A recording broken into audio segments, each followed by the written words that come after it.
Well, Happy New Year, everyone. Haven't gotten a chance to clean up this other room. I would have had a video out yesterday, but I was extremely hungover. Didn't mean for that to happen, so doing the video today. I'm probably gonna do two today. I'm gonna do one on what's in here, and then one on some other random stuff. Ugh. This one is going to be kind of on, I guess ninja footwear. So we'll see how this turns out. I'm sure you've probably seen this stuff before, but this is the first time that I've done it, so I'm making a video on it. Yada yada yada. I know there's a lot of other people out there that are making stuff out of a lot of the ninja manuals, everything, but this is something I never did, so anything new that I do, I always make a video on it just for my own personal reference. So, first off, we'll start off with the, I guess marsh sandals. Almost kind of like snowshoes. These are all made from oak. We got 1-inch dowels on either side, connected by 3/4-inch dowels, and these are actually drilled out almost all the way.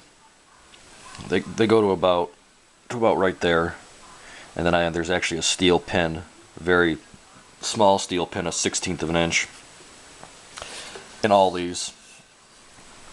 And then you got your actual foot pad that I drilled and chiseled out in between the two holes to where it'll lay flat. I don't know if you can really see that, but let's see if I can get a better view. And no. Yeah, there you go. You can kind of see that. It's the same kind of rope that I used for the straw sandals. I had some left over, so and it pretty much works as the same principle as, I guess, snowshoes, or if you're walking in the marsh. You know, you spread out.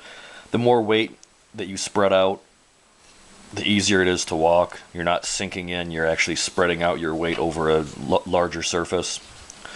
So it works on that principle. So I got a pair of those. Those actually turned out nice. I was pretty happy with those. And I got the flippers. These are also made out of oak, with this straw kind of rope.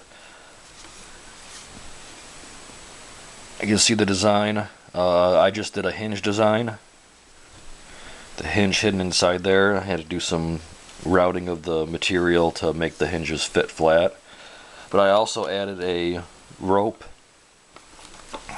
that goes from the foot pad to the flipper. This just gives extra resistance. When you move your foot forward, this folds up, and when you come back, it pushes against the water.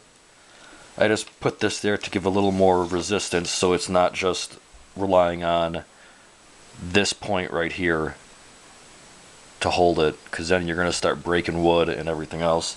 I know in a lot of the pictures, or a lot of the drawings, there's another piece right there. I was going to do it. I actually have the piece cut and everything ready to go for it, but I don't know. I decided on this method. I think this was, it keeps it a little bit lighter. You're not adding more material. So, yeah, these were something I never made before. I never thought I'd actually make, but like I said, I'm just kind of going through all the manuals, kind of. Oh, and that's my one annoying cat. Just kind of going through all the stuff that I haven't done. So that would be the sandals, or the water flippers, whatever you want to call them.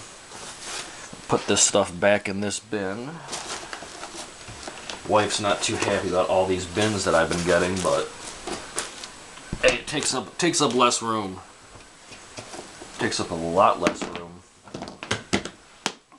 I even went through and I got them all numbered now. Oh, so let me grab the next one.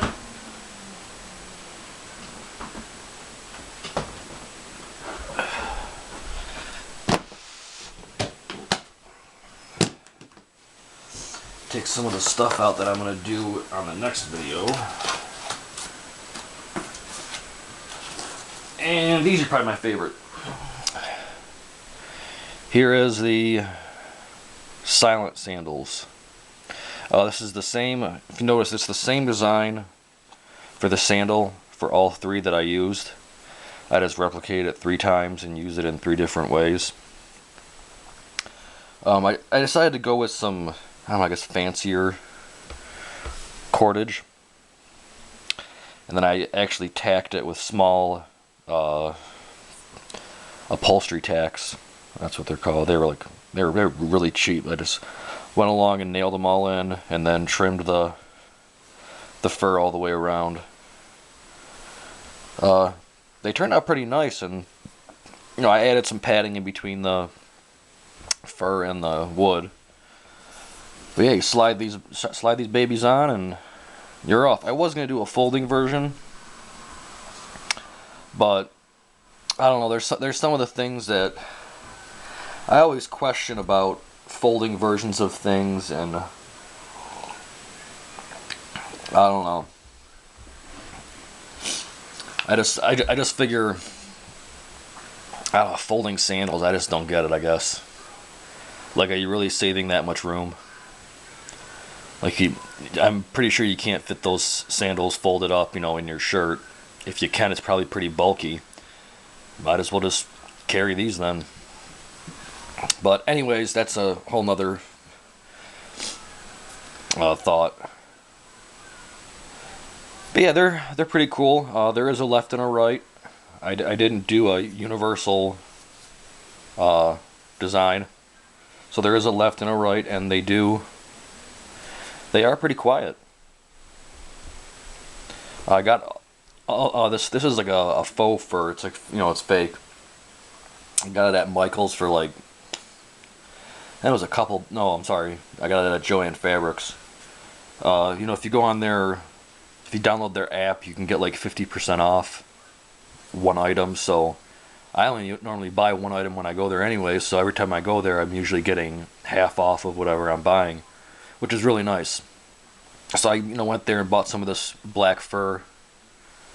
I think it ended up costing me like $3 for a whole yard of it, and I only needed literally probably 2 square feet. So that's that. Some Silent sandals to go with the other Ninja footwear. And I think I'm going to end this video, and then I'm going to start up on a new video of just some smaller things and some other random objects that I made. So that's it for the Ninja footwear. I'm going to start on the next video just to kind of break it up so video's not kind of drawn out. Alright,